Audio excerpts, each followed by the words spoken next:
to the hip, hop, the hip to the hip, hop. Yeah. Boom to the hey, all you sports fans out there in the tubosphere, to you, the individual, as part of the collective.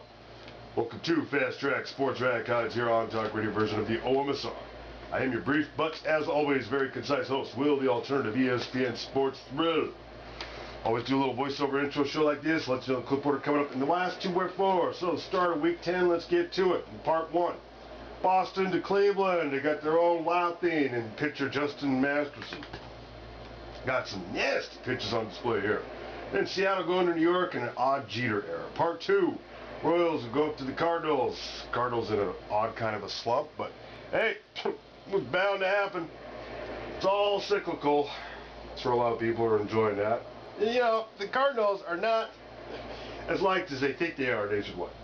People are kind of tired of them and some of the players. Not tired. It's nothing personal. You know what I'm saying?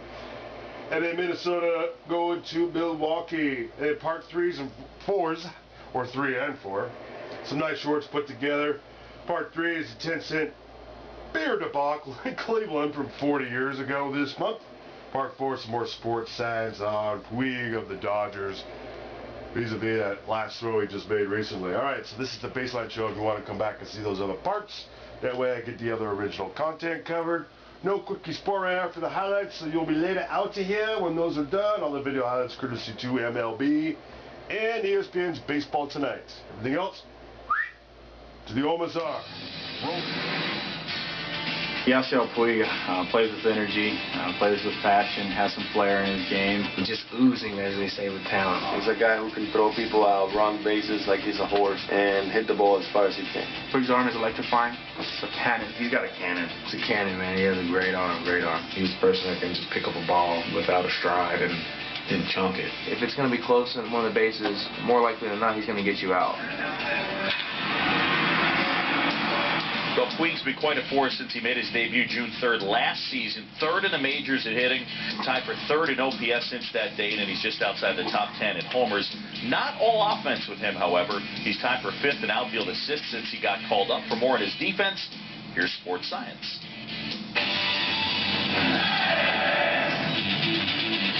The Dodgers' Yasiel Puig scored our play of the week when he came out of nowhere to make a spectacular diving catch against the Mets. After the ball is hit, Puig instinctively makes calculations of the ball's trajectory, despite the fact that from his distance, the ball looks more than 6 times smaller than a BB held at arm's length. And during his sprint of more than 100 feet, he only alters his running vector from his original path by 2 degrees. At 6'3", 235 plus pounds, Puig is built more like a linebacker than an outfielder. But despite this large frame, he's fast enough to crank it up to nearly 21 miles per hour. After he extends, Puig makes the catch just 18 inches above the ground.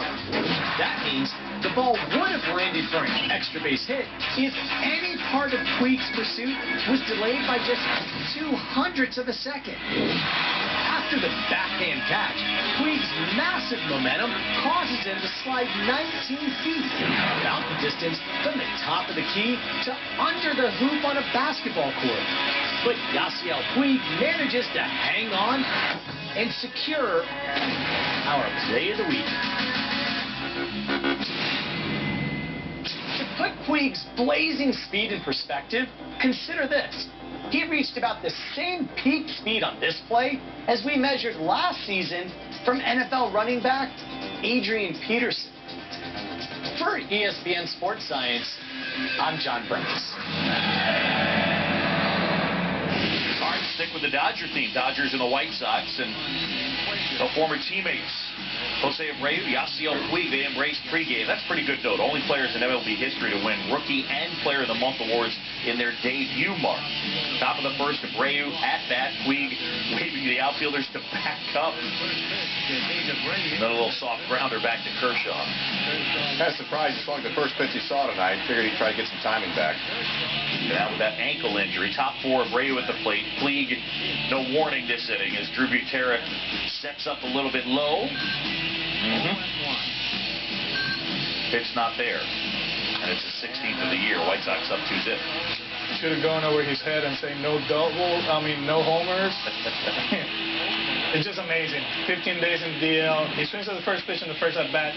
Then on an 0-1 pitch, he takes advantage of it and hits it out of the ballpark. Or Beckham misplaying one there. He got ahead of himself. I mean, he's playing a little bit to the bull side. He wanted to turn the whole play without catching the ball. Catch it, then turn it and flip it. And then Hanley Ramirez grounded to third. Cox Gillespie looked like he had to play threw it away. And Gillespie should step on the third base bag. There's 2 outs. No need to throw the ball across the diamond. And then Adrian Gonzalez liner up the middle. Beckham here. Throw off line. Dodgers tie the game as we are at 2-2. And then 2 batters later, Justin Turner. The fly ball we showed you, shallow center field. Beckham lays out, can't make the play. 2 runs come in, and the Dodgers take a 4-2 lead. Clayton Kershaw pitching in the 8th inning.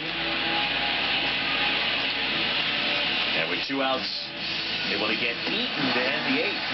Yeah, one of the best curveballs in baseball, especially from a left-hander. I mean, you have that type of swing late in the game. It's pretty good defense right here. Moises Sierra, that's a Web Gem nominee. Sure, going to the stands. He did a nice job of slowing himself down and concentrating, watching the ball all the way in the glove and avoiding the fan right there. Fan's got to make that play for me. Dodgers win it, beg your pardon, Dodgers lead at 5-2. They're top 9 right now as Abreu goes 1 for 3 with that home run. His first game back, his 16th. But, you know, when you look at the National League West, Giants in first place. They are up right now 7.5 games. The Dodgers' highest payroll in the game. First time we could say that it's not the Yankees since 1998. How surprised are you that the Giants are so far ahead right now? So far ahead, I'm surprised, not surprised that they're on top. I think with the addition of Morse and Hudson, they kind of like balance their lineup with Morse. Hudson, he brings that leadership. I mean, you add him to Baumgartner, to Kane, and every 5 days he's doing a great job. With the Dodgers, one thing I was worried about them, their bench. Schumacher was gone. Jerry Hairston Jr., he was a big part of that bench last year. He could play third, second, and left field. They're very thin on the bench. Uribe's down. Turner is doing a good job at third base. Hanley Ramirez is short. Hasn't helped him out defensively. Offensively, he's going to be okay. He's going to put up his numbers. But defensively, him and Kemp in center field, they've been horrible. So now you put Ether in center, which he's average. Puig, he's doing his thing in right field. But defensively, the Dodgers, I don't think they're a playoff caliber team right now. Can they get better? Yeah. But right now, the beat don't stop until the break of dawn. I sing it on and on and on and on and on like a hot butter. The pop, give it, pop, the pop, pop. You don't dare stop, but come alive, y'all. Give me what you got.